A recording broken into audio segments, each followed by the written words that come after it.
Tworzenie aplikacji mapowej do prezentacji lokalizacji danych użytkownika. W tym filmie pokażemy gotową aplikację do prezentacji danych użytkownika na przykładzie lokalizacji aptek na terenie Starego Miasta w Krakowie.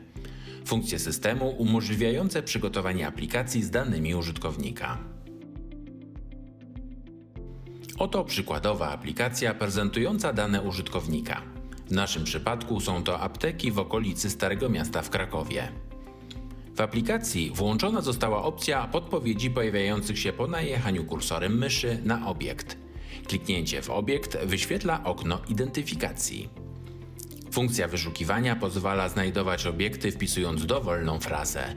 Na liście wyników pojawiają się obiekty zgodnie ze zaindeksowanymi polami.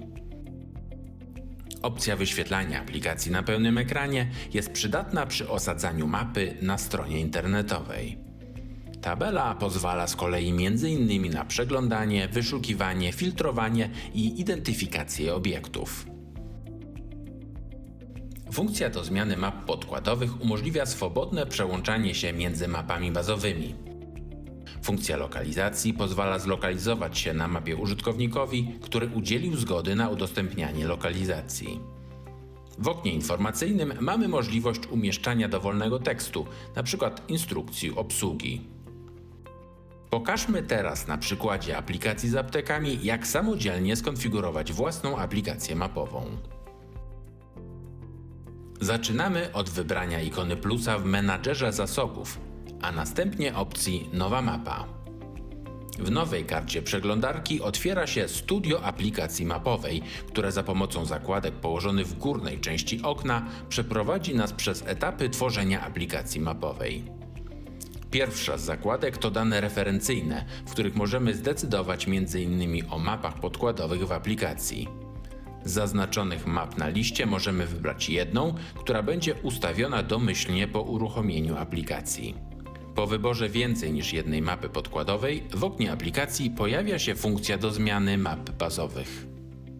Teraz w zakładce Dane użytkownika dodajemy dane, które zostały wcześniej zdefiniowane w menadżerze zasobów. Używamy do tego drugiej ikony z menu bocznego.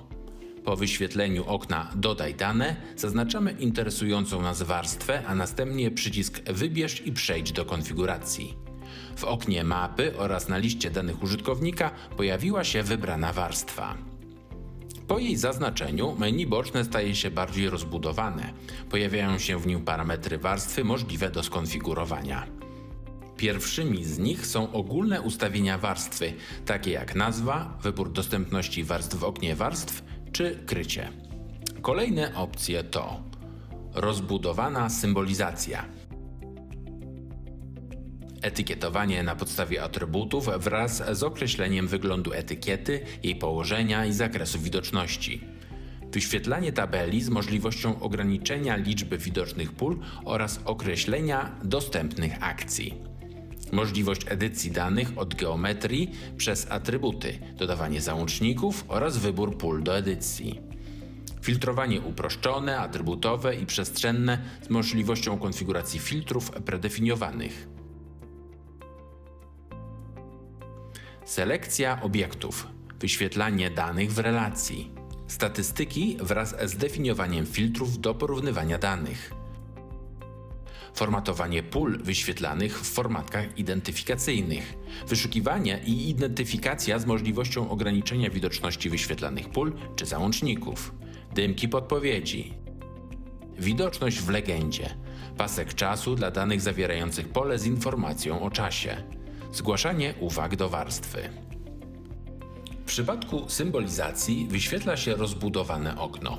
Do wyboru mamy tutaj różnego rodzaju prezentacje, możliwość określenia widoczności warstwy, podgląd symbolu oraz jego złożoność. Obiekty mogą być symbolizowane za pomocą znaczników z katalogu lub przez import pliku. Różne elementy złożonego drzewka symbolu mogą mieć rozmaite parametry do skonfigurowania, np. wypełnienie, obrys czy rozmiar.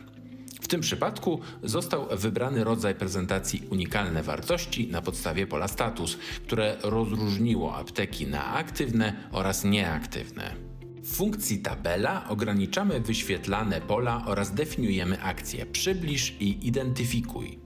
Podobnie wygląda konfiguracja pól wyświetlanych w formatce identyfikacyjnej.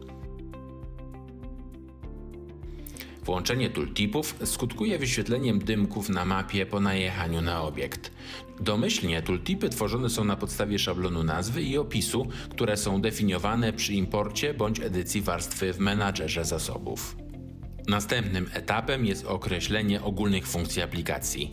W zakładce Funkcje w panelu bocznym znajdują się następujące opcje: lokalizacja, widok aplikacji na pełnym ekranie, możliwość dodawania usług w gotowej aplikacji, drukowanie, które przenosi nas do modułu wydruków, pomiary, wyświetlanie współrzędnych, szkicowanie, profil terenu, selekcja i określenie jej parametrów po wcześniejszym włączeniu selekcji dla warstwy, wyświetlanie informacji, np. instrukcji obsługi, regulamin, aplikacja zewnętrzna, wyświetlanie innych aplikacji mapowych, zoom, podziałka liniowa, skala, okno warstw tematycznych, zakładki z możliwością ustawienia zakładek predefiniowanych, opcja wklejania kodu śledzącego z Google Analytics.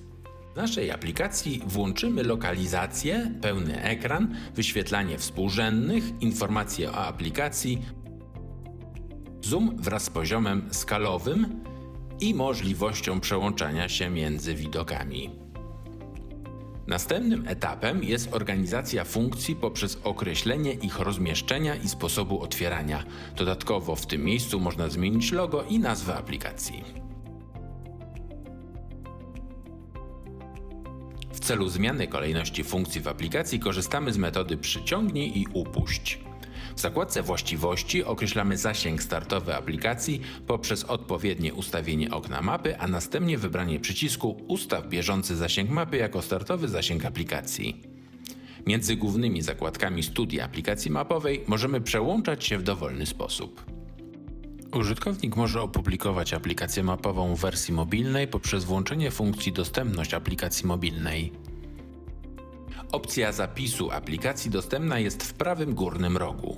Aplikacja może być poprawnie zapisana po wypełnieniu obowiązkowych pól takich jak nazwa i opis zasobu. Po uzupełnieniu wszystkich wymaganych informacji możemy wybrać przycisk Zapisz i zamknij, Zapisz lub Zapisz i uruchom. W pierwszym przypadku aplikacja zostaje zapisana i uruchomi się menadżer zasobów. W drugim przypadku aplikacja zostaje zapisana i użytkownik nadal pozostaje w studiu aplikacji mapowej. W przypadku trzeciej opcji aplikacja zostaje zapisana i uruchomiona w nowym oknie przeglądarki.